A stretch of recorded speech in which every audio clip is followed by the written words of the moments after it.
चंदन छठ व्रत कथा। यह व्रत भादवा मास की कृष्ण पक्ष की षष्ठी को किया जाता है। एक बार मालवा प्रांत में वेद शिक्षा, कल्प, व्याकरण आदि 6 वेदांगों को जानने वाला एक ब्राह्मण रहता था। उस ब्राह्मण का नाम श्रीधर था। उस ब्राह्मण की अति रूपमती, गुणवती, पतिव्रता स्त्री थी। जब उस ब्राह्मण के माता पिता का श्राद्ध का दिन आया तो उस ब्राह्मण ने अपनी पत्नी से कहा कि हे कल्याणी, कल मेरे माता पिता का श्राद्ध है। मैंने 11 पंडितों को भोजन के लिए बुलाया है, जिनमें महर्षि व्यास जी, वाल्मीकि जी, गर्गाचार्य जी, गौतम मुनि, पाराशर जी, बड़े बड़े अनेक मुनियों को मैंने भोजन पर निमंत्रण दिया है। इसलिए हे भद्रे, श्राद्ध में साधु संतों को और योग्य पंडितों को भोजन कराने से, राजसूय यज्ञ और अश्वमेध यज्ञों को कराने से भी बड़ा फल मिलता है। इसलिए तुम उनके लिए पूड़ी, कचौड़ी, साग, खटाई का अचार, खीर, मिठाई सभी बनाना। और हे भगवान, भोजन बनाते समय तुम सफाई और स्वच्छता का पूरा ध्यान रखना। तब ब्राह्मणी ने अपने पति की बात को शिरोधार्य करा। ब्राह्मणी ने तरह तरह के स्वादिष्ट व्यंजन बनाए। ब्राह्मण ने भी तालाब में स्नान करने के बाद श्राद्ध क्रिया करी और पितरों के निमित्त तर्पण आदि का कार्य किया। तब नियत समय पर सभी ऋषि मुनि घर आ गए, परंतु श्राद्ध के दिन ही ब्राह्मणी को रजस्वाला आ गई तो उसने लज्जावश किसी को भी नहीं बताया। भोजन आदि में उसका हाथ लग गया। सभी ब्राह्मण भोजन करके तृप्त होकर चले गए, लेकिन रजस्वाला के समय ब्राह्मणों को भोजन कराने से उसे इसका पाप दोष लगा, जिसके कारण वह ब्राह्मणी मृत्यु के बाद चांडालिनी के कुल में जन्म हुआ।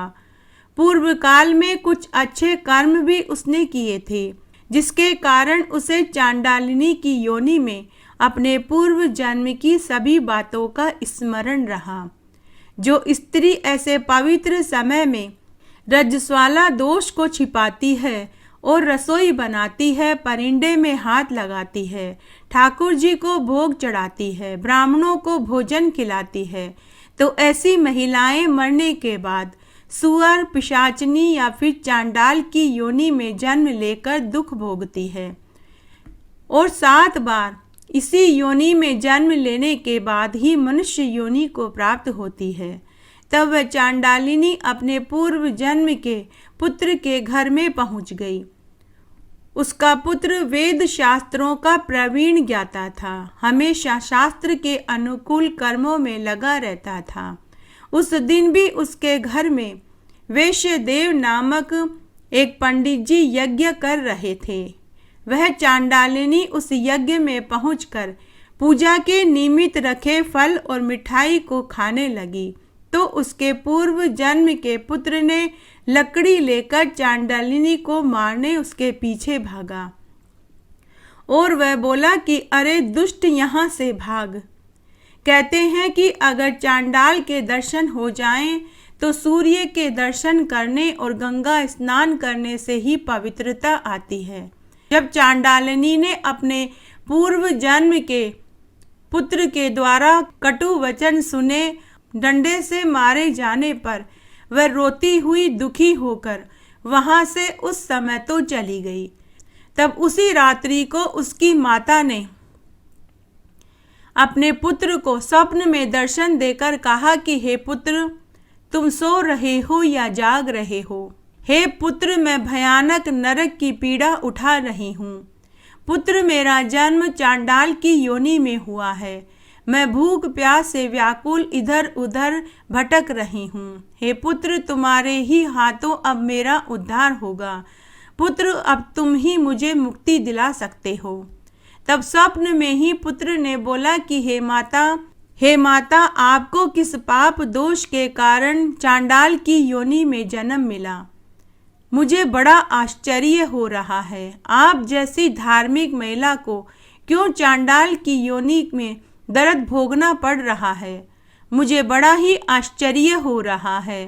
तब माता बोली कि हे पुत्र, एक बार तुम्हारे पितर ने बड़े ही श्रद्धा से अपने माता पिता का श्राद्ध किया था। उन्होंने बड़े बड़े योग्य पंडितों को भोजन पर बुलाया था। भोजन बनाते बनाते ही मुझे रजस्वाला आ गई। मैंने रजस्वाला वाली बात छुपाई। मुझे उसी पाप दोष का दंड मिला है। माता के वचन सुनकर पुत्र बोला कि हे माते, अब आप ही मुझे बताइए कि मैं ऐसा क्या करूं जिससे आपको चांडाल की योनि से मुक्ति मिल सके। आप मुझे बताइए कि कौन सा कार्य मैं करूं जिससे आपको दुख न उठाना पड़े। अब मैं वही करूंगा जो आप कहेंगी। तब उसकी माता बोली कि हे पुत्र, भादवा मास के कृष्ण पक्ष की षष्ठी तिथि का व्रत करके उस व्रत का फल मुझको सौंप दो। उस व्रत के पुण्य प्रताप से मुझे चांडाल की योनि से मुक्ति मिल जाएगी। ऐसा कहकर उसकी माता रोती रोती अंतर्ध्यान हो गई। माता को रोता देखकर उसी समय पुत्र की नींद खुल गई। पुत्र अपनी माँ के दुख में दुखी हो गया। तब जब भादवा मास के कृष्ण पक्ष की षष्ठी तिथि आई तो मुनियों के कथना अनुसार गंगा में स्नान करके मन, वचन, वाणी और कर्म क्रिया से व्रत का संकल्प लेकर व्रत किया और चंदन छठ व्रत के फल को अपनी माता को अर्पण कर दिया। उस व्रत के प्रभाव से उसकी माता चांडाल की योनि से मुक्त हो गई और सुंदर देह धारण करके अलौकिक सुंदर वस्त्र और आभूषणों से सुसज्जित होकर स्वर्ग जाने से पहले अपने पुत्र को ढेरों आशीर्वाद देकर के गई। इस व्रत को करने से नीच कुल में जन्म नहीं लेना पड़ता। ऊप छठ की कहानी। एक बार एक महात्मा जी थे। वे 6 महीने में एक बार ही भोजन करते थे। उन्होंने यह शर्त रखी हुई थी कि अगर वे भोजन करें तो भोजन में विघ्न नहीं पड़ना चाहिए। अगर विघ्न पड़ जाता तो वे उस दिन भी भोजन नहीं करते थे। फिर उन्हें पूरे 1 साल तक भूखा रहना पड़ता था। तब एक बार की बात है, जब वे महात्मा जी एक गांव में आए तो उस गांव के राजा रानी का मन हुआ कि उन महात्माओं को महल में बुलाकर के भोजन कराया जाए। तब राजा महात्मा जी के पास महल में भोजन करवाने के लिए बुलाने गए। तब महात्मा ने राजा से कहा कि हे राजन, मैं एक शर्त पर ही तुम्हारे यहाँ भोजन करने आऊँगा। जब तेरी रानी खुद अपने हाथ से भोजन बनाकर के खिलाए। उसे रजस्वाला आई हुई नहीं होनी चाहिए और पूरी पवित्रता का ध्यान रखना होगा। भोजन में कोई विघ्न नहीं आना चाहिए। तो राजा ने स्वीकार कर लिया। उसके बाद राजा महल में आया। राजा ने रानी से कहा कि हे रानी, काशी के विद्वान पंडित हमारे यहाँ भोजन करने आएंगे, लेकिन उनकी एक ही शर्त है कि सारा भोजन तुम्हें ही बनाना होगा। किसी नौकर और नौकरानी के बने हाथ का भोजन वो नहीं खाएंगे। साथ ही तुम्हें रजस्वाला भी आई हुई नहीं होनी चाहिए। हे रानी, तुम्हें पूरी स्वच्छता का ध्यान रखना होगा। हे रानी, तुम्हें पूरी साफ सफाई का ध्यान रखकर भोजन बनाना होगा। तो रानी ने स्वीकार कर लिया और बोली कि हे महाराज, मैं पूरा ध्यान रखूंगी। फिर एक दिन अचानक से काशी के विद्वान महाराज राजा के महल में भोजन करने आ गए। राजा ने नौकर से संदेश रानी तक पहुंचाया कि काशी के महाराज भोजन करने आए हैं। जब रानी ने सुना तो उसे घबराहट हो गई, क्योंकि उस दिन रजस्वाला आए 3रा दिन था। रानी ने यह बात अपनी धाई माँ को बताई तो धाई माँ ने कहा कि पुत्री, तुम 7 बार बाल सहित स्नान करो और 7 बार नए वस्त्र धारण करो, उसके बाद तुम भोजन बना देना। पुत्री, लेकिन एक बात जरूर ध्यान रखना, भोजन तुम मत परोसना और तुम महाराज के सामने भी मत जाना। तो रानी ने ऐसा ही किया। रानी ने 7 बार स्नान किया और हर बार नए कपड़े पहने। उसके बाद उसने रसोई बनाई। जब भोजन बनकर तैयार हो गया तो नौकर के हाथ राजा जी को कहलवा दिया। तब साधु महात्मा जी भोजन करने के लिए बैठे।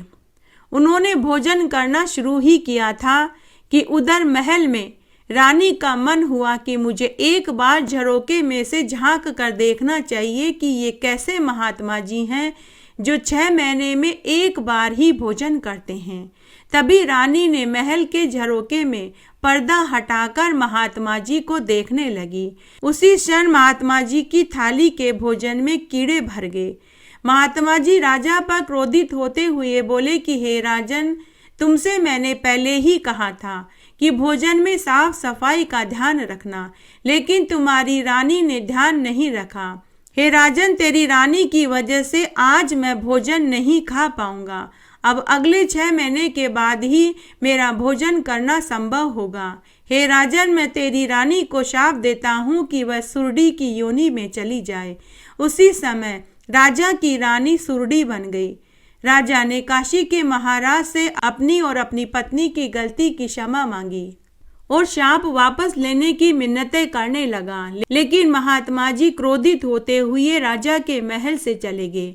जब राजा ने अपनी रानी को सुरडी के रूप में देखा तो उन्हें भी बहुत दुख हुआ। तब राजा ने अपनी यह बात अपने मंत्रियों को बताई। तब एक चतुर मंत्री राजा से बोला कि महाराज, हमारे गांव में एक हरिद्वार के साधु सन्यासियों की टोली आई हुई है। हमें चलकर उनसे इसका निवारण पूछना चाहिए। तब राजा अपने मंत्रियों को साथ लेकर वहां पहुंचे और उन्हें पूरी बात बताई। उनमें एक बहुत जाने माने वयोवृद्ध संत महात्मा जी थे। उन्होंने राजा से कहा कि हे राजन, आगलो आँख आवे पाछलो पाँख आवे, जब भादवा को महीनो आवे तब ऊप छठ के दिन पूरे गांव को भोजन कराना। तब पांडाल में नाली के नीचे सुरडी को खड़ा कर देना।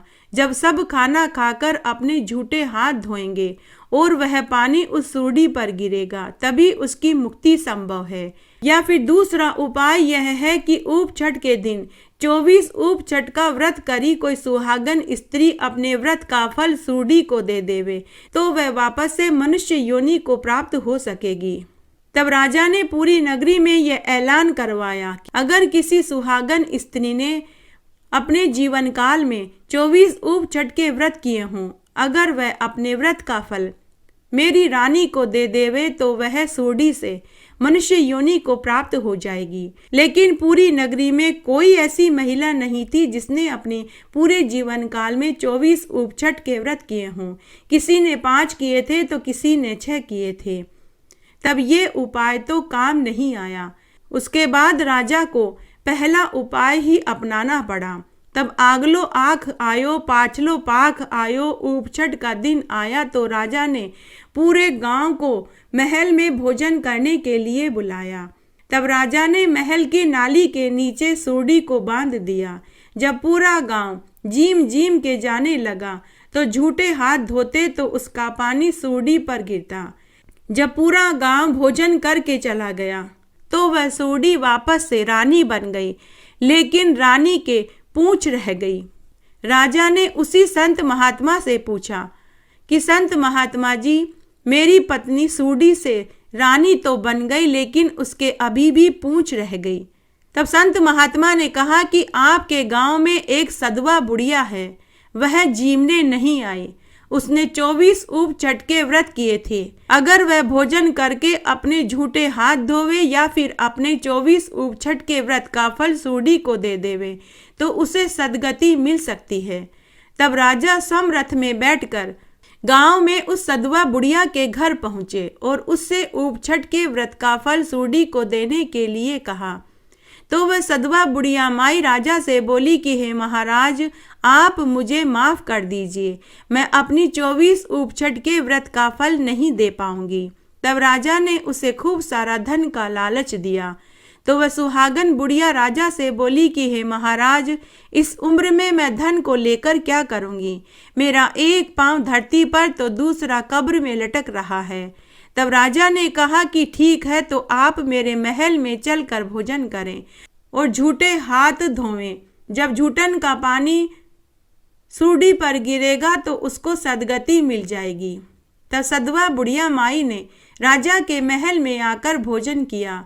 भोजन करने के बाद अपने झूठे हाथ धोए तो वह पानी सूढ़ी के ऊपर गिरा, लेकिन फिर भी रानी की पूंछ रह गई। तब रानी करुण रुदन करने लगी। बुढ़िया से रानी का करुण रुदन देखा नहीं गया। तब उसने राजा से गंगा जल मंगवाया और गंगा जल हाथ में लेकर बुढ़िया ने अपने 24 उपछट के व्रत का फल रानी को दे दिया। उसी क्षण रानी के ऊपर लगा उस पाप का दोष दूर हो गया। वह अपने पूर्ववत रूप में आ गई। उधर बुढ़िया माई ने अपनी देह त्याग दी। तभी देवलोक से एक देव विमान आया। बुढ़िया माई एक सुंदर अप्सरा का रूप धारण करके अलौकिक कीमती आभूषणों और रेशमी वस्त्रों से सुसज्जित होकर उस देव विमान में बैठकर स्वर्ग में आनंद सुख भोगने के लिए चली गई। वहां खड़े सभी लोगों ने यह दृश्य देखा।